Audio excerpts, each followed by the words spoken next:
have a gym class at 8 a.m. I'm not coming into the 8 a.m. meeting. It's how you say things, not what you say. It's good to go through difficult stuff when you're young. The challenges I've had in my personal life growing up, that it's made me a much better leader. You have to be able to know what is possible. I wouldn't like to be a manager telling my team to come back in 5 days a week, that's for sure. It is about trust. It is about compromise. Joanne, thanks so much for joining me. Good to meet you. Thank you. Really glad to be here. Pleasure. I wanted to kick off with, I don't know if you're on TikTok or not, but No. you're on TikTok? Not on TikTok? No, I'm not actually. No. Really? No. Get on TikTok. No, One of the ones that I'm not on. I'm not sure my teenagers want me. I think they're trying to make sure I'm on less. Anything they're on, they don't really want me to be on. So. Oh, okay. I don't know what the age is that you're allowed on TikTok. Someone was at 16 or 17. Is it? I'm not really sure. Oh, Do you know? I'm not sure. 15-year-old off it. She probably ticked on over 18 or something. Yeah, probably. Yeah. Anyway. Mine is still young. I've got 3 daughters, but my oldest one's almost 10, so they're not quite on social yet. But it's coming. I know. They want a phone stuff, and I'm like, no, maybe it's secondary school or something. I'm not sure what the appropriate age is, but there's some really interesting. People are posting some really interesting videos, and there was a video posted actually, and the company asked a young chap to come in for an meeting, and the chap's response, and he put it on TikTok, was, I have a gym class at 8 a.m. I'm not coming into the 8 a.m. meeting. And so interesting, like his reasons were, you pay me 9 to 5, this is disgraceful and so forth.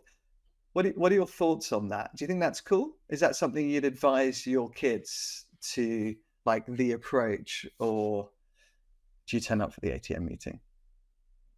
I think it depends. I think, that doesn't get headlines, but there is it's all about context, right? So what is the meeting? How important is the meeting? Can the meeting be recorded? What's that individual's role in that meeting? If it's just information, then actually probably they don't need to be there. So I think communication is really key in that. So, like, just actually, instead of saying no, I can't go, actually just saying, I usually go to the gym. Is it really critical for me to be there, or can I give it a miss? Which is probably what happened, but we tend to over sensationalize these things. But I do think that particularly our younger, or the kind of the up and coming generation, are much more, which is rightly so, prioritizing health and well-being, and there is that balance to strike between the business meeting, and I think it is about what is their role, and what's going to happen if they're not there, and is there a compromise somewhere. So I think it's important. I think one of the things that helps in those situations is building trust. I think if you, as a manager, as a team, if you have trust and you actually know your team, then you probably would have already known that they do go to the gym, or, like, if we don't know each other, then how do we? So it shouldn't come as a surprise. So I think building up a team where you really have that mutual respect for each other, and I would hope that if someone on my team knew that meeting was critical for me, for them to be there, that they would say, do you know what, I'll go to the gym at lunchtime this time, or whatever it is. We'd figure it out. Yeah, no, it's true. I think one thing I've learned over the years is it's how you say things, not what you say, a lot of the time. And it works both ways, manager, employee. It's so important. Like, so context is important. But interestingly, so you're right. I mean, we don't know how long they've worked together. Do they know each other? How engaged they are? What the culture's like, and all of those things.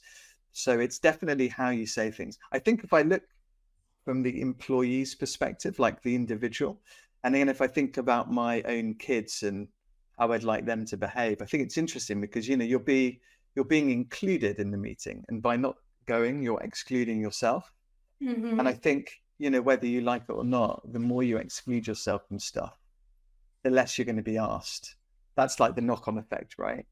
And so I think you just have to be, as an individual, really careful about how you behave. And I still think, as much as work-life integration, I mean, for me is so important. Like we have a completely global virtual team now. Like, we have no office.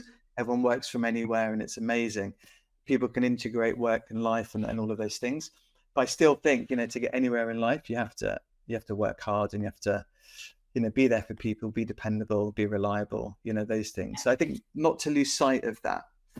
I think it's important. I think it's important, but not also to have a sweeping step, like a blanket statement. It's like, if you're so tied to something, like this is absolutely, I will never come into the office at this time.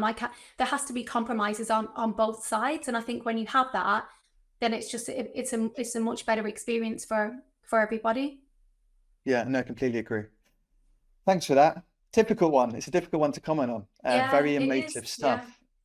It links well, because I wanted to talk to you about, really to start with, like socioeconomics. And I think for me, as I run a recruiting firm, I speak to people every single day. I think people from low socioeconomic backgrounds, it's a tough spot to be in, right? And born into. And so I just wanted to get your views on it, and maybe we can focus on young people to start with, so linking it to what we just spoke about, because I think you're born into a poor neighborhood, a difficult neighborhood. It doesn't matter what religion, race, ethnicity, background, whatever you are, right? It's tough. Seen Top Boy on Netflix? Yes. Top Boy's an interesting one, right? Because it's like kind of East London, council estate, and like you kind of see that the people look up to there is the older kids, often a drug dealer earning a bit more money, and they're the kind of role models. And I think it's tough to get out of. It really is. Just want to hear your thoughts on it. I know you've got some interesting stories of your own. Just be interesting to see what we as a society can do about it.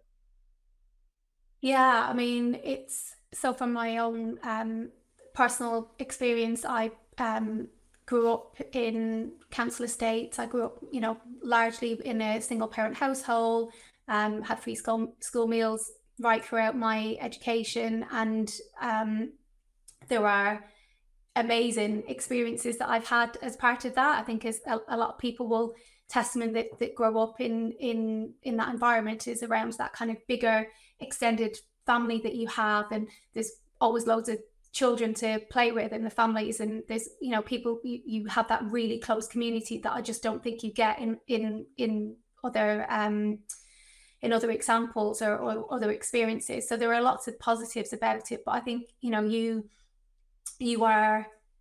can only see, like, within that environment. If you don't step outside of that, then you're not even sure what you don't know. So you don't know what you don't know. And I think that's one of the things I certainly found as I started to get older. So as I would go to school, and I might go to different people's houses, and I would see these different houses and things that they would have, and not just the material things, but just the experiences that they would have, which felt like such a different world, and like a completely different world, and something that was not accessible to me, or didn't feel like it was accessible to me. So I think one of the things is that you have to be able to know what is possible, and part of the responsibility from a societal and an organizational perspective is to work harder to reach those underserved communities, because it's very easy to just say, well, you just have to work harder, or actually everybody has the same chance, and whereas some people say you just have the same 24 hours in the day. But you have to recognize that people do not come and do not start from the same place, and therefore there are barriers that are in the way, that we have a responsibility to help to knock those over. And it's not about fixing the individuals. This is about the benefits that will come to society by investing in this untapped talent that exists. So I feel really strongly about that, actually. Yeah, no, it's true, because I mean, you're right. Like, if someone wants to be a doctor or a lawyer, so to speak, right, you've got to decide, you've got to make the right GCSE choices. Yeah. You've then got to, which then will link to your A levels. It's really early on in life, right? I mean, maybe 13, 14, and if you don't have anyone, to your point, anyone around you doing that, and you just don't know what's possible. You don't know what you don't know.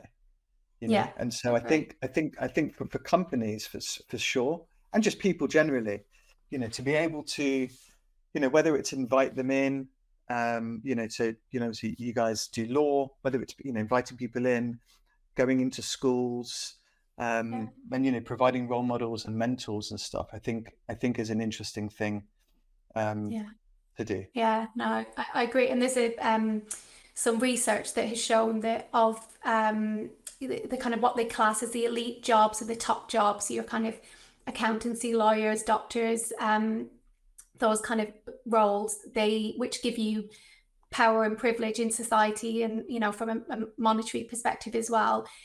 There is 20% representation from working class individuals in those roles compared to 50% of people who come from more affluent backgrounds, and that's typically because it's linked to what their parents have done. So there's a whole piece of research and studies that have been done around following that intergenerational um, move through society, and that's where there is that gap in that social mobility, because if your parents are doctors, lawyers, then you're much more likely to become that. So we have to find ways, and things like we do at DLA Piper, like the pathways to law, where we provide work experience for young people to come in and have access to just even be in the buildings and be around the infrastructure. And we have the apprenticeships, so that's not the only way into law, is not through university, that actually you create these other pathways that mean that you're not just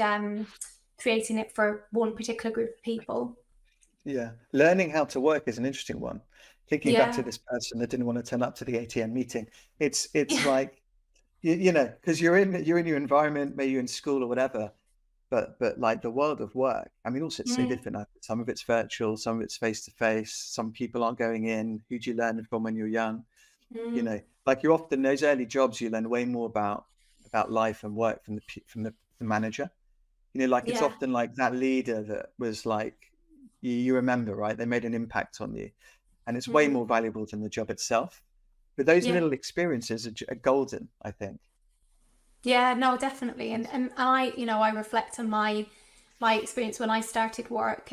So I left school at 16, like going back to your point around choices, and I had no idea, if I'd known that life would have been a lot easier if I had gone on and done A levels in university. And I'm doing a PhD now, but I studied part time all the way through working, so it was much easier. But I just didn't know that there were actual other options, or what the implications would have been. So I think that's really important. But in some of my earlier jobs, the people that I worked with, so it wasn't just about the actual job itself and the roles and the skills, but the people that we're then building relationships with, I would never have met in my outside working life, Yeah, and actually, if I'm honest, probably some of those people that I worked with probably would have avoided me, like when, in terms of just the kind of the different, you end up in different cliques, and people may have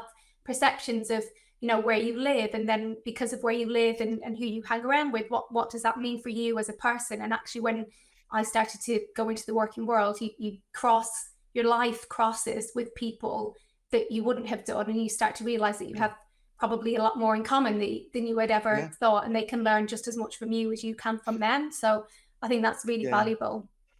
That's true. And also, your journey is your journey. Like we all have a Mm, unique path in life, and I mean, it's led you to where you are now. All the experiences you collect, and mm, the challenges, the difficulties, the successes, the relationships, and so it's the other thing. It's like when you go through life, it's like, I mean, lawyer, accounting, great, but hey, like the modern day rock stars, the entrepreneur nowadays, I think, yeah. and you do get some, like some great that immigrant mentality with like starting a business and wanting to contribute to Mm, society and doing better than your parents, and not being poor, is probably a huge motivator for people. Um, there's all those things, there's different choices. It's not all about being an employee and joining a big company. mm. um, I think it's again knowing the options. It's like if you want to start a business, like how do I go about doing that? no one's ever started a business in my family. Like, how do I, Mm. what do I do? So I think it's good to, it's good to like kind of educate people on the different things that you can do, but also that for me, it's okay to try stuff. I mean, when I was at Yeah. school, it's like, what do you want to be when you grow up? I mean, I've got no idea I had no idea I was going to do this. No Yeah. one grows Yeah. up Yeah. wanting to be a This probably recruiter. didn't even I didn't even exist, know about this it. job. Yeah. Yeah. So, I think it's also like, it's okay. I want people to feel like it's okay to try stuff and collect experiences. Certainly Hmm. when you're young. I mean, we're going to be working for a long time, you know? So it's good to try, spend your 20s. I mean, when you're in your 20s, just try things, Yeah. you know? Yeah. Yeah. And then you can And it's start to okay to find, fail, right? You can. yeah, Yeah. I think that's such a. There's nothing actually. That's where you have where you make your biggest learnings, and even though it doesn't feel like it at the time, there's times I've applied for jobs and I didn't get them, and I felt like so disheartened. But actually, when I've looked back and took on board the feedback and reflected, um, it was the right thing, and I learned a lot from it. So I think that's you're braver. I think in well, I certainly was. You kind of just give it a go and try it out. And I think my encouragement to people would be just, put your hand up for things, try it out, figure, and then make sure that what you were saying about how do you know what to do, build a kind of a network around you where you can ask people, so that when you put your hand up to take on a project, that you can say, Lewis, I'm not sure how to do this. Do you know, have you got any experience with this? And if you don't know, you can hopefully point them in the right direction. So I think that's really important. Just ask. yeah, definitely. One thing I advocate for is building a personal board of directors. Yeah. So like you're a business like yourself, right? If you think of it like that, Mm-hmm. um, and you want good people around you, like so much of life for me is about who you surround yourself with, Mm-hmm. and you want to surround yourself with like positive people that aren't just saying yes, that give you advice, and people with Mm-hmm. kind of different skills, and there's so many people are happy to help if you ask, Yeah, I agree. just really willing to give an hour for a coffee or whatever it might be. And if you're able to do that, and you can do that on LinkedIn now, right? You can just see someone that's really interesting and be like, oh my, I'd love to find out a bit about your career, or how have you got to where you've got to. I know Mm-hmm. 9 out of 10 people, happy to have a 20-minute, half an hour video call or something. And then you can start to, to learn from people with different backgrounds and different paths and things. And for me, that's been really useful. I still do that now. I still have Yeah, a really nice like support network around me. And I find it really, really useful. yeah. No, same. And it changes, right? As you change, Yeah. you kind of add people in, or kind of, relationships naturally come to an end, and that's okay too. And then and you pass it on, right? So what you get from some people, you then doing the same for other people. So you've got this kind of ecosystem, which is yeah, when it works well, it's incredible. Yeah, no, it's great. Also, just wanted to pick up on the thread of you were happy to try stuff, and certainly the Hmm. failing. But Yeah. I still get the sense in the UK it's a bit embarrassing to fail, right? Mm. Like I don't know what it is. There's this UK thing of like it's a little bit It's the whereas like the US, vulnerability. It's kind of it's like, oh, yeah, I know. I don't know what it is. I still get that Mm. feeling, like when I set up my business, I set up my own business 14 years ago. And I still remember most people, I said I was going to quit my job and start a business. And it was like, what happens if it doesn't work out? Right. I spoke to my American family. I've got some family in America, and they were like, Lewis, what's the worst that can happen?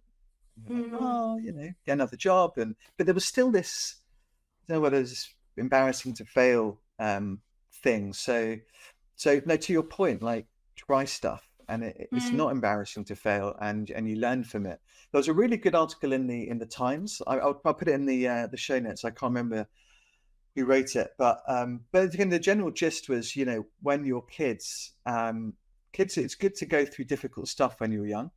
It kind of like builds your resilience, right? It's like going into the gym Mm. and doing squats, and you get micro tears in your muscles, and then they grow and they make you stronger. And then you go again and you can lift a bit heavier and lift a bit heavier and stuff. So it's similar, I think, to life. It's like, it's good to go through difficult stuff. And although when you're going through it, I mean, it's really tough, but as you go on in life, I think it makes you more resilient and stronger. and maybe more willing to take those, to take the risks and to do those things. So I think that's an interesting one.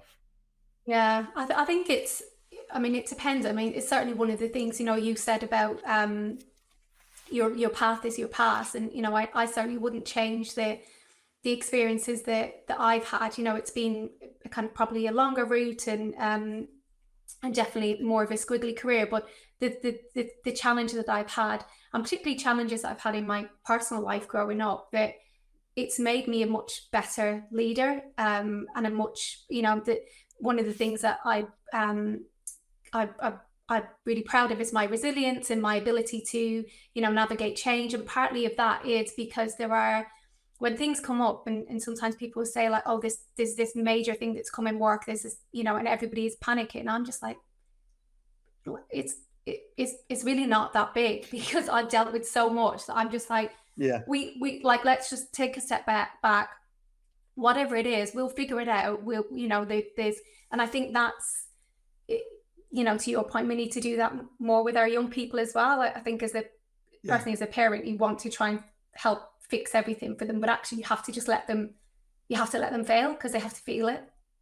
Yeah, it's true. I mean, it's funny because it's like, out of the goodness of your heart and from a really great place, you want to protect your kids. Like it's kind of but actually, longer term, if your kid has gone through, they're great at school, they're getting, straight A's, and they've not really gone through any hardship, and suddenly they enter the real world and they don't get that job they really want, and that project doesn't quite go well, or not quite, they're not quite prepared, are they? So there's some, I think there's some value to your point of going through difficult stuff, whatever that is. It's interesting. I wanted to talk, just kind of linked in this, is like playing the cards that you're dealt, which is essentially really what we're what we're talking about. And I speak with a lot of folks, and a lot of a mindset of quite a few people are, it's really difficult for me because whatever it might be, and then I see them not try stuff, or it's so negative in your head that stops them doing things. And have you seen the same thing? And I mean, you seem to be the opposite, like despite where you grew up and the stuff you've gone through, you've made a lot of yourself, and you've got to where you've got to. Was that like a conscious thing, or was just innate? You just did your thing? Yeah, I think I really, the whole piece around, the cards that you're dealt with, it's like, I've got family members, siblings, we all grew up in similar environments, who were in very, very different places to me. And I find that really interesting, that, how you kind of dealt the same pack of cards, but actually what you do with that is very different. And some of it's down to, I think, your personal way, just like life and personality and ways of working. I've always been quite driven, and even from that young age, back when I remember like being 10, walking around my estate and just thinking, there's more, and I am gonna, anything that I get, I am gonna have to work hard for it. So I did really have that kind of conscious decision, but I was very academic in school, and I think that helps. I think that where there's a gap is that, yes, you have the cards that you're dealt with, but even where when you have individuals from underserved backgrounds, they are different individuals even within that. So I came from, really quite deprived background, but actually I had something which was that academic experience and the ability, and that has massively helped me be able to navigate this system, which is quite difficult because it's not set up in a way for people like me. But I look at some of my family members and people that I know and friends, and they just didn't have that. There were just too many barriers in their way. So I do think sometimes that even, it is about what you can do personally, but also sometimes it is just really difficult. And we have got to, there's a lot we can do individually, but there is a lot of responsibility on governments and organizations to make sure that it's not so hard. And society, yeah, like us as individuals. And Yeah. when you say barriers, do you Mm. mean like barriers as in, you're not going to interview because, or Yeah. mental barriers? I think it's both. I think because from an individual's perspective, you see how people may perceive you, or I mean, when I was younger, went into different, if I would go into different, my accent has changed quite a lot because unfortunately I have assimilated as I've gone through, particularly as a Yeah. teenager, really moving around. That's one of my biggest regrets, actually. I wish I could go back and get it back even stronger, because now I feel brave enough to do that, but I didn't. Yeah. But people definitely judged me. People definitely, in some of the estates that I lived in, I couldn't get a taxi home because the taxis wouldn't go into that estate, because when you have those kind of things put on you, you then build up this perception of, well, is this who I am, and what do I not matter as much as somebody else? So that can, if you don't have that resilience, that can impact on your confidence. So I do think there are those kind of barriers, as well as the other things around education and what do we value as a society in terms of what is a good role. So why does everybody have to aspire into these elite roles? Actually, what's wrong with valuing the roles that need to get done as well, that don't Yeah. necessarily sit within that? Yeah, no, I love that. Thanks for sharing that. There's many paths and many good jobs. It's Yeah. interesting, super interesting. I love hearing your story, because despite all of those actual physical barriers, you seem to have used it as rocket fuel, Yeah. and just kind of Yeah. got, like, despite all the stuff that you had against you, you Mm. seem to have built a really good resilience and made it anyway, right? Like, not Yeah. let it stop you, Yeah. which is Yeah. great. I mean, I still have my off days, I think, like everybody else, but I think there is definitely, I remember being in work years ago, and one of my colleagues saying to me, I got a bus into work because I didn't have a car or a parent to drop me. And he got a lift to work. So he would get a lift from his parent. He lived in a nice estate. And I said to him, like, why don't you just get the bus? That, like, the bus it drives past your house. Why don't you just get the bus? And he said, I don't want to get on the bus. Like, there's like, if you get on the bus, like, it stops in all the council estates, and you have to get on the bus with people like that. And I said, do you mean people like me? And he was just like, yeah. I just thought, okay.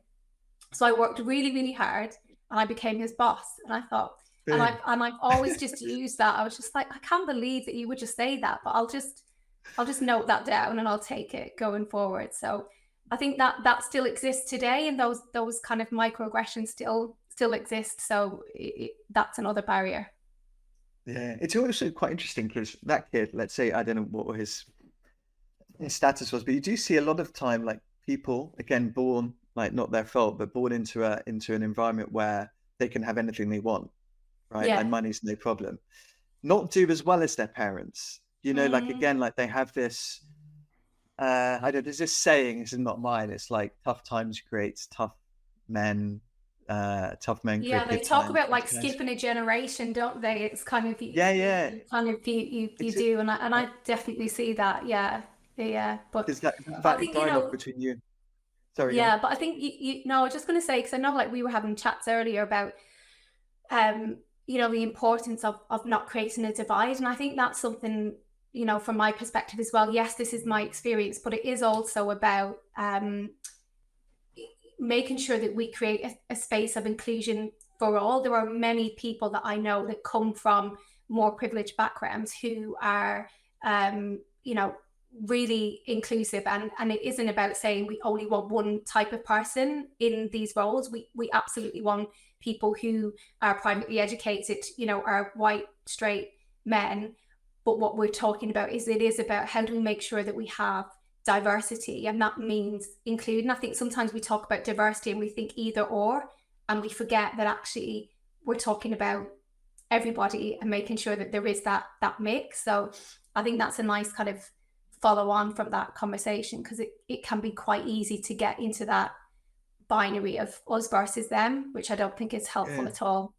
No, completely. It leads us nicely on to maybe just touch on affirmative action plans. Maybe just kind of what are they, and what are your thoughts on them, and maybe just kind of a view on like the positives, the challenges using that, like, and again, maybe just for a little bit of context. So again, given what I do exec search, and they're private conversations with people, and I hear from many white men that they get passed over because they're a white man. And so I think that positive, and we call it positive discrimination, but again, just your view on it, is that going to lead us down the right path? What's your thoughts? Yeah, I think part of the challenge is that there is a confusion around the positive discrimination versus positive action, and actually it is about readdressing a balance. So when you talk about the affirmative action, it's recognizing where there are gaps, and particularly from my experience in any organization that I work in, and my personal view is making sure that that's data led. So what is the evidence? If you are looking at any affirmative action, where is the evidence to show that you are disproportional for that particular group? And then how can you, what is it that you are doing to make sure that you open up your whether that's to do with your promotions or your recruitment, your access, all of that you're making sure that it is equitable for everybody. So I think that the difference is making sure that you're not, and this is where I see lots of talk externally in the media as well, is you need to be careful that in your affirmative action that you're not then by default excluding that a particular group. It has to be, you want to have a mix of everybody, but you're also recognizing that you have to work harder to reach those underserved groups, but it's not at the expense of saying, and we don't want any of the majority group. And I think that's, and I can understand where that is coming from. I've certainly hear that as well, is this kind of this worry around, well, what about us? And I think that's fair. I think everybody wants to feel included. Certainly my approach at DLA and has been in my previous roles is about inclusion for all. And my research is particularly around that, is actually when we talk about race, white is a race. So when we're talking about, a focus on race, we need to make sure that we are also including all, but we also need to recognize that from a historical and societal perspective, we are disproportionately represented. If you look at any, most organizations, particularly in professional services, it will be in that that pyramid where you have the most senior people are more likely to be white men. And that's not to say that we don't want to have white men in those roles, but it's how can we make sure that we have a diversity of talent at that level. So it's not an easy, there's a whole piece around, that the zero sum game. In order for us to have diversity, we have to make sure that we don't have some groups, and that's not the case, but it's difficult. Yeah, no, true. Yeah, it is. Where do you sit on like, and it's emotive, right? Very emotive, absolutely. Yeah. I mean, you talk about people, right? Like you can't help where you were born and what you look like and all of that stuff. Where do you sit on like goals versus targets? For that. So I think the difference is, so we have goals at DLA Piper, and I think that the biggest difference for me is it's not about quota. So I'm not a fan of quota. So targets are fine. So targets are really, targets and goals, really, they're setting, targets are more, I guess, firmer than goals, but really targets can move. And what they're saying is that this is where we really want to aim for. Whereas quotas are, without for whatever reason you're going to fill those roles with these individuals. Targets are more about, this is what our aspirations are, and I agree with those. Having targets focus the mind, they keep it on leadership's radar. When you're looking at quarterly business reviews, if you have targets, then that helps it keep it on it. The most critical thing for me is it's not enough to have targets. You have to focus on the culture and the behavior and creating a space of inclusion for everybody. And I think that's a really important part of it. So having the targets, but don't lose sight of, this is about making sure you create an inclusion for people so that you retain the diverse talent that you keep. And by diverse, we mean everybody, including our white colleagues. So create an environment where everybody can thrive, but also making sure that you are focused in terms of making sure that you have that representation. One of the pieces of work that DLA Piper have been doing is they support a dive in, which is it's an insurance sector which is focused around inclusion and diversity, and they run a whole load of events, and they have got some focus pieces around recruitment which they have on YouTube. So definitely encourage people to have a look on there if they want to continue that conversation. But yeah, not quotas. It's not about putting people in roles who are not ready for them, or about taking somebody else's job. It's always about the right person in the role. And I think that gets conflated.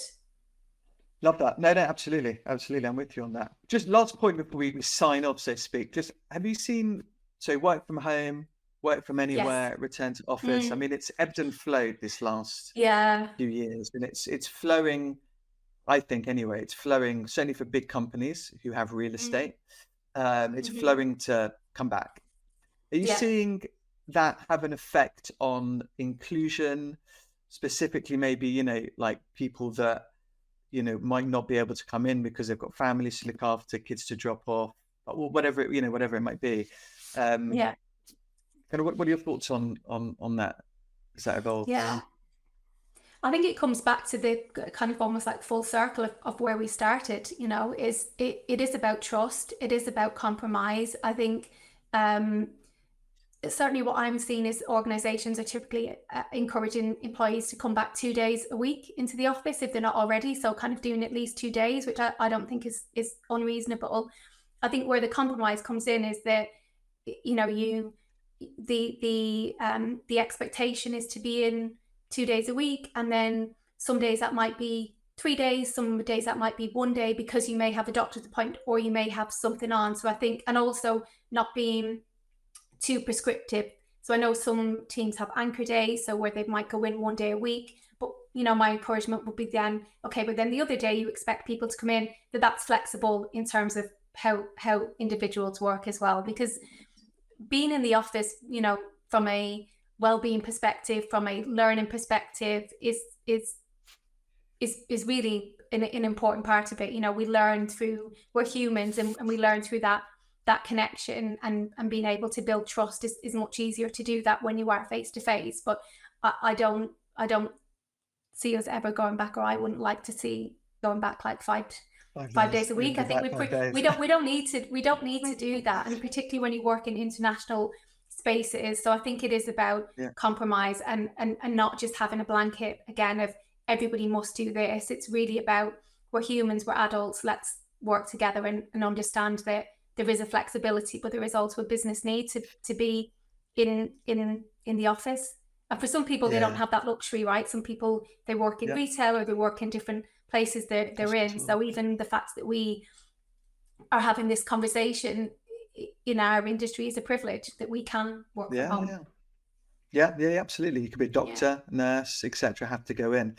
I think so we're talking about office-based workers here, which is a great spot to be in and have the conversation. You're right.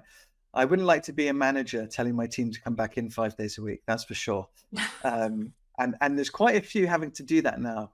You are seeing certainly some of the big financial services firms, tech firm, and they're wanting them back in. And I think we're wandering into a what would you call it, like a commute or quit scenario, where if the game changes on you, you have it feels like, hold on a sec, I've been working here for however long, I've been working really well at home, or I've been coming in 1 day a week, why do you need me in 3, whatever the scenario is. That's really different. It feels different to applying for a job and that company being completely open with, you want to come work here? Great. This is the vibe.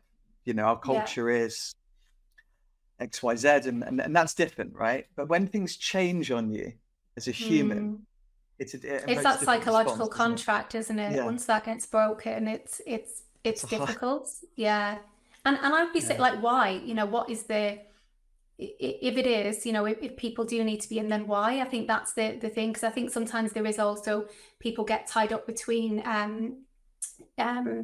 being present and presenteeism, versus performance. If somebody's not performing, then you need to manage that, as opposed to, whether somebody's present. So I think it's just finding that balance between it. But I think, coming in sometimes is definitely, it's a good thing. But again, it's about that balance, and also just recognizing the human side of it as well. Yeah, absolutely. I mean, also, like, if you're leading a team that's all over the place, it's tough. You need to get the right training, and for me, it's output, not time, really. Yeah, you want to be getting to a position where, what does success look like? What does output look like? If it takes you an hour and it takes me 10 hours to do something, I mean, more for me, right?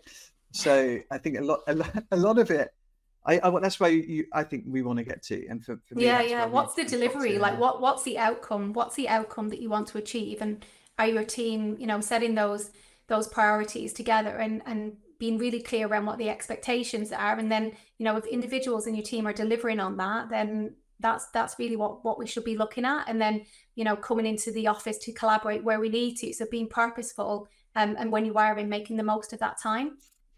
Yeah, 100%. Joanne, thank you so much. We've done like 40 minutes. Great chat. Felt like 5.